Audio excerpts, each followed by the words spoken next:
Dios te bendiga, te hablamos de parte de una mano amiga y seguimos predicando, enseñando la palabra de Dios. Todas las personas en las redes sociales y vamos a continuar hablando de lo que dice la palabra de Dios de permanecer en Cristo, la simiente de Abraham.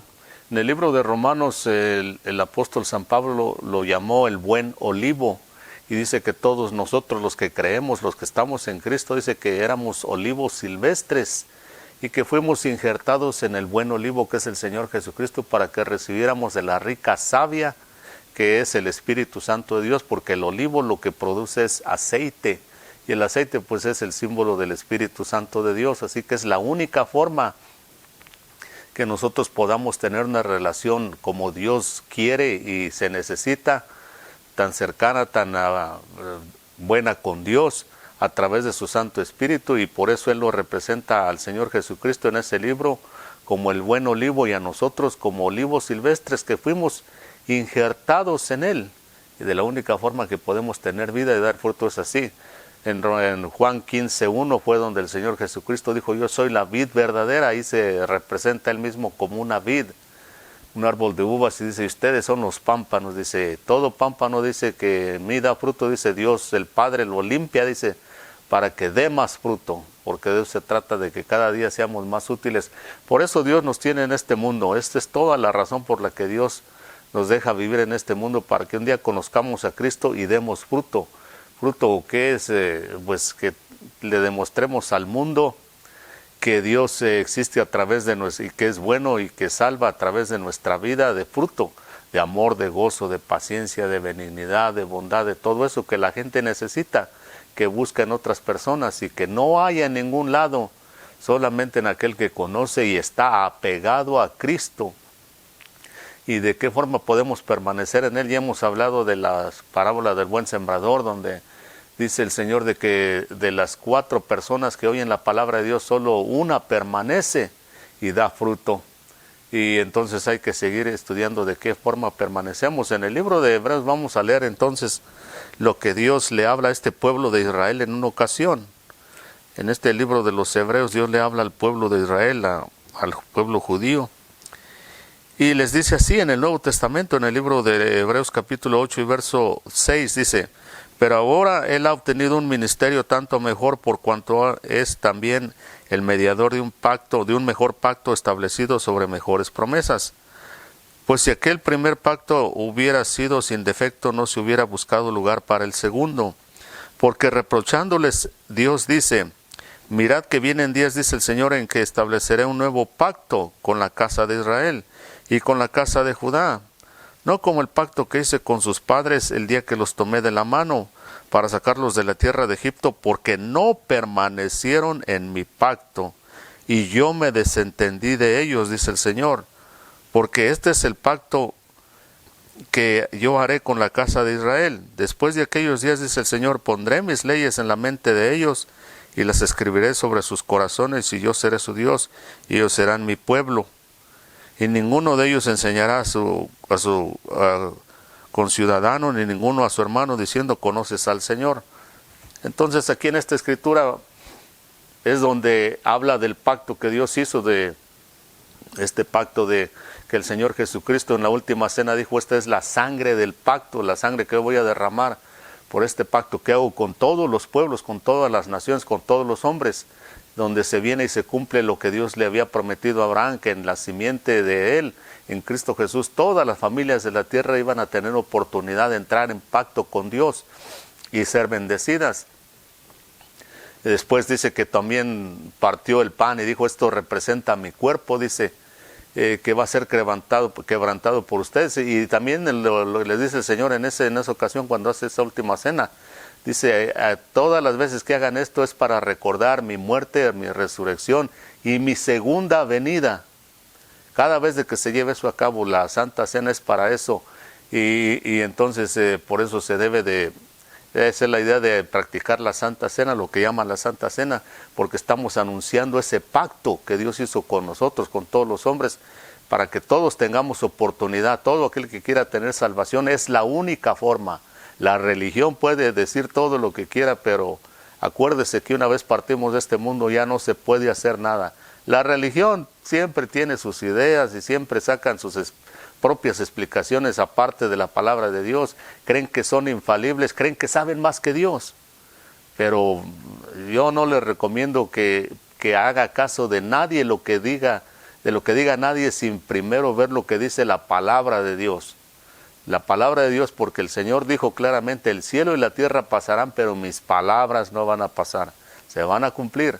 Así que aquí el Señor entonces le dice al pueblo de Israel, vienen días, dice, en que voy a establecer un nuevo pacto, dice, no como el que hice con sus padres, dice, el día que los tomé de la mano y los saqué de la tierra de Egipto, tierra de esclavitud, dice, y les di mis leyes, hice un pacto con ellos, dice, pero ellos, dice, no permanecieron en mi pacto, dice, y por lo tanto yo me desentendí de ellos.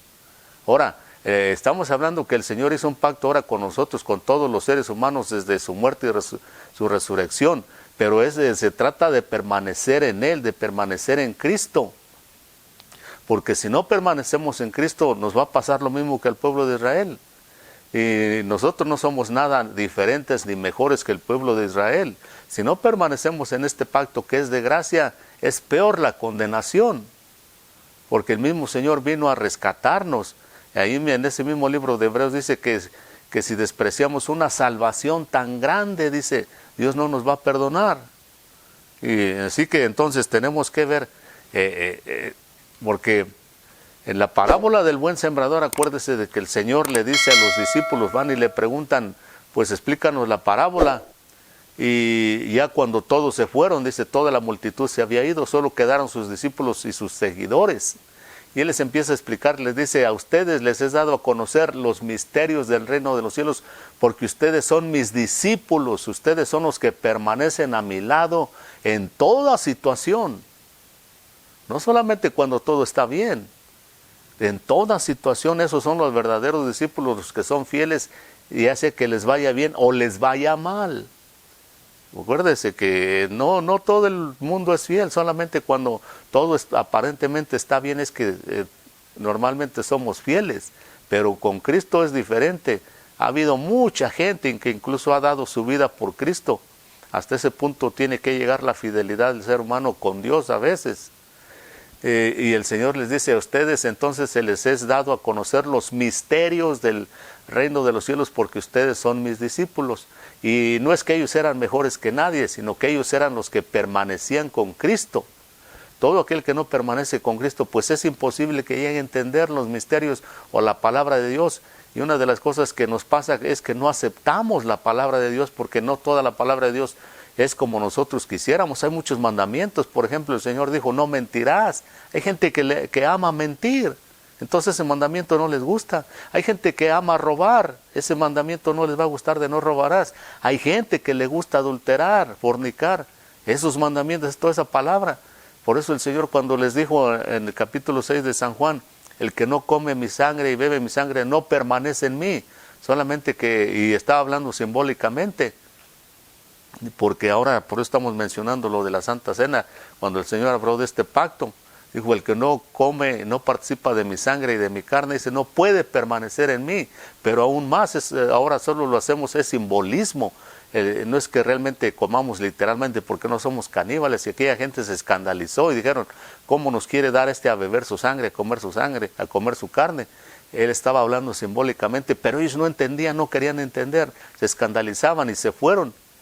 Entonces, por eso, ahora, vea, lo que realmente estaba diciendo el Señor, porque es una cosa importantísima es esta que entendamos. Escuche esto, porque esto a mucha gente no le gusta. Es igual que el matrimonio, porque la Biblia pinta nuestra relación con el Señor Jesucristo como de un matrimonio entre una mujer y un hombre. La iglesia dice que es como la novia del Cordero, que es el Señor Jesucristo. Y cuando uno se casa, especialmente si usted es una persona que ya está casada, sea hombre, sea mujer, uno se casa con la esposa o con el esposo. Usted no se casó solamente con su esposa, usted se casó con todo lo que traía su esposa, la familia, la suegra, el suegro, los cuñados, todo lo que haya traído problemas, cosas buenas y malas, con todo eso se casa uno, no solamente con la mujer o el esposo. Y eso es lo que a mucha gente no quiere entender o no le gusta. Lo mismo es en el cristianismo. Cuando venimos y aceptamos a Cristo como Señor y Salvador, venimos y nos casamos así como en un matrimonio con todo lo que trae el Señor Jesucristo. Y a Él lo sigue mucha gente de todas las nacionalidades, de todas las culturas, de todos los colores, de todas las razas, de todas las lenguas, de todas las épocas. En el cielo va a haber gente de todas las épocas, de todas las razas, de todas las lenguas, y tenemos que convivir con todos ellos. Pues lo mismo tenemos que hacer aquí. Y hay gente entre las iglesias multiculturales, que eso se da mucho en Estados Unidos, no se soportan, solamente porque son de otra cultura o de otra nacionalidad, porque comen algo diferente. Y entonces el Señor ahí es donde empieza el asunto de poder permanecer en Cristo o en este pacto. Si permanecemos en Cristo, estamos permaneciendo en este pacto que Dios hizo con los hombres, porque acuérdese que ahí el Señor dice que le está reprochando al pueblo de Israel por no haber permanecido en el pacto que él hizo con ella cuando lo sacó de Egipto. Dice, y como no permanecieron en mi pacto, les dice Dios, yo me desentendí de ellos. Y cuando Dios se desentendió de ese pueblo, les fue muy mal, al punto de ser llevados cautivos a Babilonia por 70 años, de muchas veces ser conquistados por otros reinos malos como los asirios, que eran gente súper perversa. Les fue muy mal cuando no permanecieron en ese pacto. Pues a nosotros no nos va a ir diferente si no permanecemos en el pacto con el Señor. Mucha gente, yo en este momento le puedo decir de personas que yo conozco que no permanecieron en el pacto con el Señor Jesucristo y no están permaneciendo. Y el que vayan a la iglesia no significa que están permaneciendo en Cristo y en el pacto, y les va mal. Necesitan enderezar sus vidas, y nosotros los que estamos permaneciendo, cada día estar más alerta, consagrarnos más, porque somos tentados también igual que todo el resto del mundo. El que está firme, vea que no caiga, dice el apóstol también. Entonces, vea, con la persona que permanece en Cristo tiene sus ventajas, tiene sus bendiciones, porque el Señor allá le dice, lo primero que como discípulos les toca a ustedes, si permanecen en mí, si son fieles, dice, se les va a revelar la palabra de Dios. Entonces, vea lo que dice, hablando entonces de permanecer en el pacto, en el primer libro de los Corintios, voy a leer solamente un verso tal vez. El libro de los Corintios, capítulo 11, el libro de los Corintios. Primer libro de los Corintios. Dice el apóstol San Pablo hablando, dice, os alabo en todo porque se acordáis de mí y guardáis todas las enseñanzas con firmeza, tal como yo los entregué. Dice, porque el hombre es cabeza de la mujer y Cristo es cabeza del hombre. Y dice, todo hombre se cubre su cabeza mientras ora o profetiza. Dice, pero toda mujer que tiene la cabeza descubierta mientras ora o profetiza deshonra su cabeza. Entonces aquí el apóstol lo que empieza en este capítulo 11 es a darles instrucciones. Empieza a poner orden después de que les habló de muchas otras cosas sobre el orden que debe de haber en la familia. Dice que Cristo es la cabeza del hombre y que el hombre es cabeza de la mujer. Así es que es como en la iglesia de Cristo, así es el orden que se debe de llevar. Cristo como cabeza de la familia y del hombre, y el hombre como cabeza de la mujer. Y ahí entonces el apóstol empieza a poner ese orden.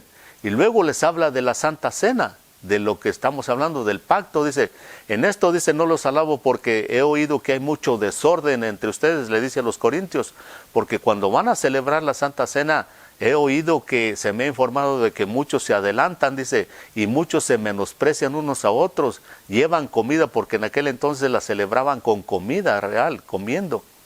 Y les dice, esto no los alabo, y entonces el apóstol empieza a poner orden, dice, tienen que hacer las cosas bien, dice, no se menosprecien unos a otros, porque eso es menospreciar.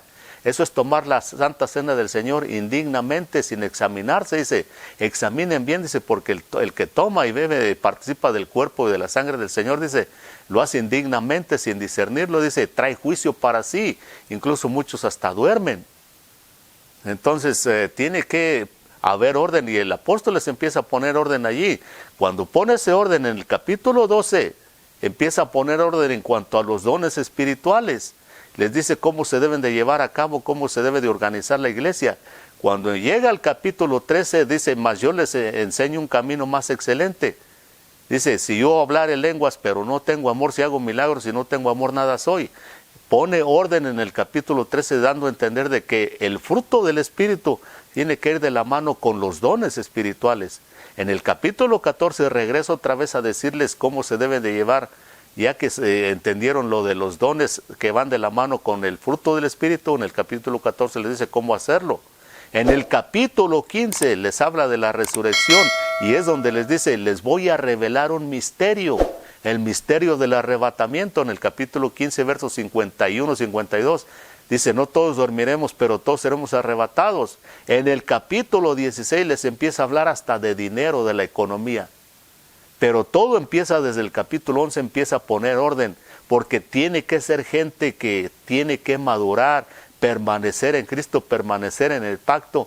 Y cuando uno hace eso, entonces uno es capaz de recibir los misterios, la palabra de Dios, y uno crecer espiritualmente. Porque vea, pone orden en cuanto a la Santa Cena, en cuanto a la iglesia. El hombre es cabeza de la mujer, pero la cabeza del hombre es Cristo. En la Santa Cena, en los dones espirituales, en los frutos del Espíritu, en los misterios de la resurrección y del rapto. Y lo último que les habla es de la economía, fíjese, porque es de lo que más escandaliza a la gente cuando le hablan de dinero. Pero el que es maduro y que permanece en Cristo, ya nada le sorprende ni le asusta, porque es maduro. Pero vea todos los pasos y todo el orden que se debe de poner. El Señor dice, yo me desentendí del pueblo de Israel porque ellos no permanecieron en mi pacto. Que no nos pase lo mismo. Hay que madurar y permanecer en Cristo para que seamos capaces de recibir de Dios todo lo que nos tenga que enseñar. Y Dios lo bendiga. Hasta la próxima.